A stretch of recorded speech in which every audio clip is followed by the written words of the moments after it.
बादशाहों, राजाओं और रानियों के किस्से हर दौर में जुबान ज़दे आम रहे हैं और रियाया की महफिलों में अक्सर व बेशतर बादशाह सलामत और महारानियों की कहानियाँ बड़े तिमतराक के साथ सुनाकर सुनने वालों से दाद भी वसूल की जाती थी। ये एक ऐसा दिलचस्पी से भरपूर तसलसल है जो आज भी किसी न किसी तरह मौजूद है।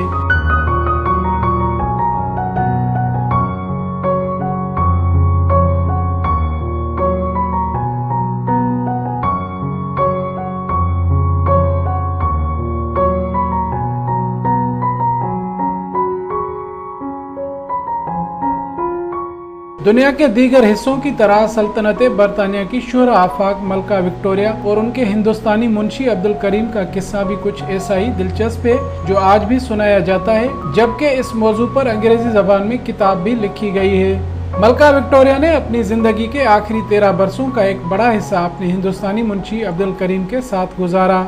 अब्दुल करीम को शुरू में इंडिया के शहर आगरा से उनके खिदमतगार के तौर पर भेजा गया था, लेकिन धीरे धीरे वो उनके सबसे करीबी लोगों की फहरिस्त में शामिल हो गए। इस तरह तमाम मुखालफत के बावजूद मलका विक्टोरिया और अब्दुल करीम का ये रिश्ता ताउम्र जारी रहा। इन दोनों के रिश्तों की क्या तारीफ बयान की जाए, जिस पर Victoria and Abdul the true story of the queen's confidant के उन्वान से मुसन्निफ शरबानी बासु ने किताब भी लिखी है।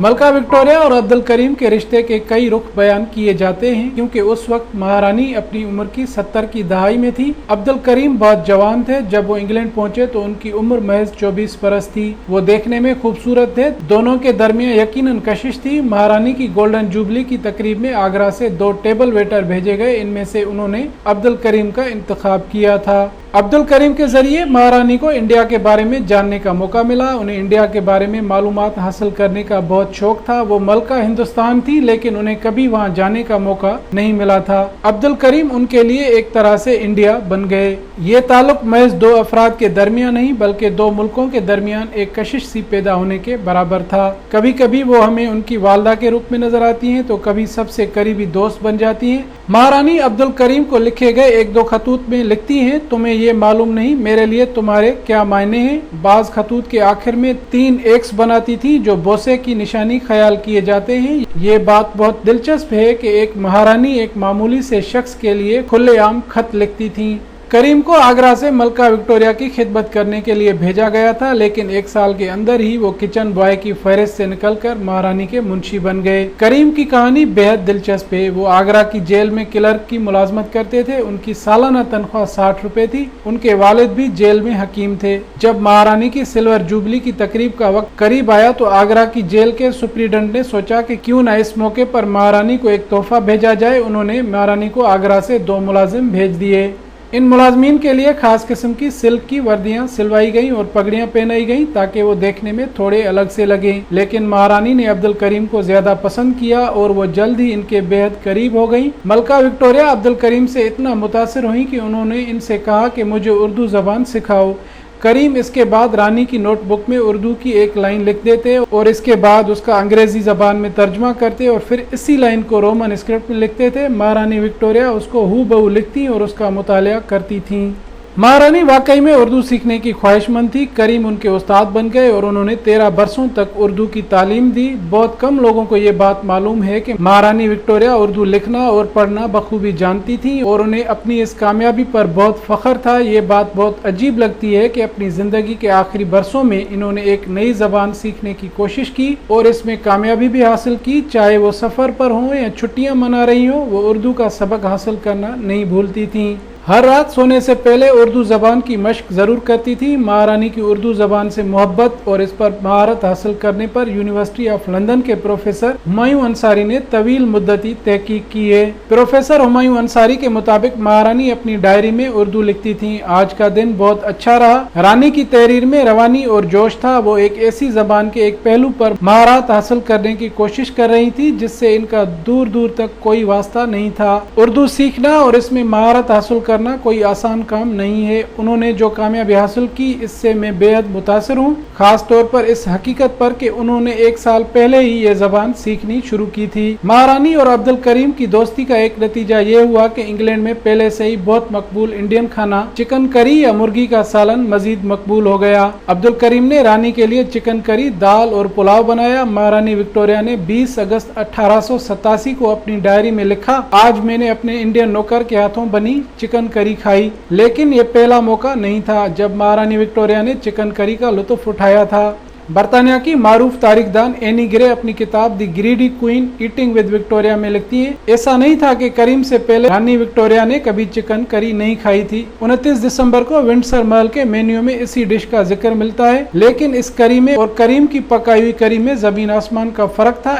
इस करी में फलों, हल्दी और बालाई का इस्तेमाल होता था। उस जमाने में बचे हुए गोश्त और सब्जियों को मिलाकर सालन बनाया जाता था और इसे बहुत आला मयार का खाना नहीं समझा जाता था। लेकिन अब्दुल करीम के आने के बाद भारतीय खानसामा सब कुछ अपने हाथों से करने लगे थे। अब्दुल करीम हलाल गोश्त इस्तेमाल करते थे। वो बावर्ची खाने में मौजूद किसी भी मसाले का इस्तेमाल नहीं करते थे, बल्कि इंडिया से लाए गए मसालों को सिल बटे पर पीसते थे। 1880 की दहाई में हफ्ते में 2 रोज महारानी के लिए सालन बनाया जाता था, इतवार को दोपहर के खाने में और मंगल को डिनर में। अब्दुल करीम के कहने पर उन्होंने भारत से आम मंगवाया था, लेकिन जब तक वो आम इनके पास पहुंचा वो सड़ चुका था। इसके अलावा अब्दुल करीम ने महारानी के दिल में इंडिया की एक खास तस्वीर बनानी शुरू कर दी थी। कहने को तो विक्टोरिया मलका हिंदुस्तान थी, लेकिन उन्हें कभी इंडिया जाने का मौका नहीं मिला था क्योंकि वो समंदर के जरिए सफर नहीं कर सकती थी। हिंदुस्तान रानी के ताज का हीरा था, लेकिन उन्हें कभी वहाँ जाने का मौका नहीं मिला। उन्हें इंडिया के बारे में बहुत तजस्सुस रहता था। वो चाहती थी कि उन्हें बताया जाए कि इंडिया की सड़कों पर क्या हो रहा है। अब्दुल करीम ने उनकी ये ख्वाहिश पूरी की। उन्होंने इंडिया की रूह को उन तक पहुंचाया। उन्होंने भारत की गर्मी, धूल, त्योहारों और यहाँ तक कि वहाँ की सियासत के बारे में भी रानी को बहुत कुछ बताया। अब्दुल करीम ने उन्हें हिंदू मुस्लिम फसादात और अकलियत के तौर पर इंडिया में मुसलमानों को दरपेश मसाइल से भी आगाह किया। इन मालूमात की बुनियाद पर ही रानी विक्टोरिया ने वायसराय को खत लिखकर उनसे चंद सवालात के जवाब भी तलब किए थे। मलका विक्टोरिया से अब्दुल करीम की कुर्बत बहुत बढ़ गई थी और वो उनके साथ साये की तरह रहने लगे थे। एक बार जब वो बीमार पड़े तो रानी शाही जवाबत की खिलाफ वर्जी करते हुए उनकी इयादत के लिए उनके घर गयी। रानी के डॉक्टर सर जेम्स रेड अपनी डायरी में लिखते हैं, जब करीम बिस्तर से भी नहीं उठ पा रहे थे तो मलका विक्टोरिया उनकी इयादत के लिए दिन में 2 बार उनके घर जाने लगी। वो अपना बस्ता भी साथ ले जाती थी ताकि बिस्तर पर लेटे लेटे करीम उन्हें उर्दू पढ़ा सकें। कभी कभी तो मैंने मलका को उनका तकिया भी ठीक करते हुए देखा था। रानी की ख्वाहिश थी कि मशहूर मुसव्विर वून एंजिला करीम की तस्वीर बनाए। उन्होंने अपनी बेटी विकी से कहा, एंजिला करीम की तस्वीर बनाना चाहती हैं, क्योंकि इससे पहले उन्होंने कभी भी किसी इंडियन शख्स की तस्वीर नहीं बनाई। मलका विक्टोरिया अब्दुल करीम से इतनी मुतासर हुई कि इन्हें आगरा शहर में 300 एकड़ की जागीर दिलवाई और बरतानिया में अपने तीनों शाही महलों में अलग अलग घर दिलवाए। उन्हें अपने सीने पर मेडल लगाकर चलने और तलवार रखने की इजाजत दी गई। महारानी के कहने पर करीम के हिकमत का काम करने वाले वालिद की पेंशन मुख्तस कराई गई। मलका के डॉक्टर मजीद लिखते हैं कि जब मुंशी के वालिद उनके पास बरतानिया आए, उनकी आमद से 1 माह कबल मलका ने एलेक्स प्रॉफिट को हुक्म दिया कि उनके कमरे को अच्छे तरीके से सजाया जाए और इस बात को यकीनी बनाया जाए कि इनके कमरे में सेंट्रल हीटिंग ठीक तरीके से काम कर रही हो। मुंशी के वालिद विंडसर महल में हुक्का पीने वाले पहले शख्स थे। उन्हें इस कमरे में ठहराया गया जहाँ अक्सर वजीर आजम लॉर्ड साल्सबरी ठहरा करते थे। मलका ने अपने पोते जॉर्ज से खास तौर पर कहा वो अपने दस्तखत की हुई तस्वीर की 2 कापियां मुंशी को दे दें ताकि वो एक फोटो अपने वालिद को भेज दें। मलका की अब्दुल करीम से कुर्बत और इन पर यकीन का ये नतीजा हुआ कि शाही महल में सब लोग अब्दुल करीम के मुखालिफ बन गए और उनके खिलाफ रानी के कान भी भरना शुरू कर दिए। हालात ये हो गए कि पूरे शाही महल के अमले ने करीम के खिलाफ हड़ताल करने की धमकी दे दी। उन्होंने ये भी कहा कि मलका अगर अब्दुल करीम को अपने साथ पूरे यूरोप के दौरे पर ले जाती हैं तो वो सब इज्तिमाई इस्तीफे दे देंगे, लेकिन मलका ने उनकी एक नहीं सुनी। जब उनको इसका इल्म हुआ तो उन्होंने अपनी मेज पर रखी हर चीज फेंक दी। बाद में किसी ने भी इस्तीफा नहीं दिया। रानी करीम को अपने साथ यूरोप ले गई। करीम को जिस तरह इज्जत और अहमियत दी जा रही थी इसके बारे में लोगों को काफी जलन होती थी। उनका अफसोस था कि एक मामूली से शख्स को इतनी इज्जत क्यों दी जा रही है। अब सवाल ये उठता है कि क्या मलका विक्टोरिया और करीम के दरमियान मोहब्बत का रिश्ता था? इसका जिक्र कहीं भी नहीं है, लेकिन शाही दरबार में उनकी पीठ पीछे ऐसी बातें जरूर कही जाती थी।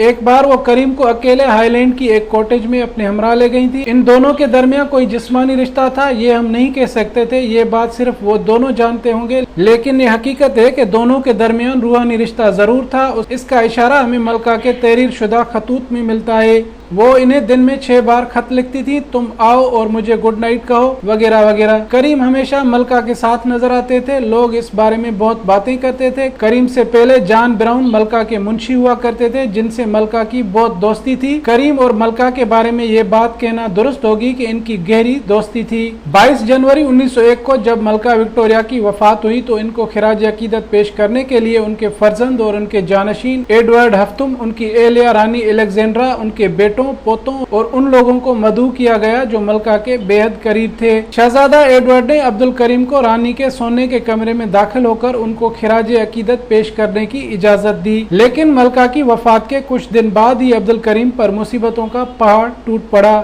उनके घर पर छापा मारा गया, उनसे रानी के सारे खतूत जब्त करके उन्हें वहीं जला दिया गया। करीम के एलिया और उनके भतीजे भी वहाँ मौजूद थे। उन्हें सबके सामने बेहद जलील किया गया। उनसे इंडिया वापस जाने के लिए कहा गया। मलका ने आगरा में उन्हें बहुत जागीर दी थी। अब्दुल करीम इंग्लैंड से वापस आकर वहीं रहे और 1909 में उनकी वफात हो गई।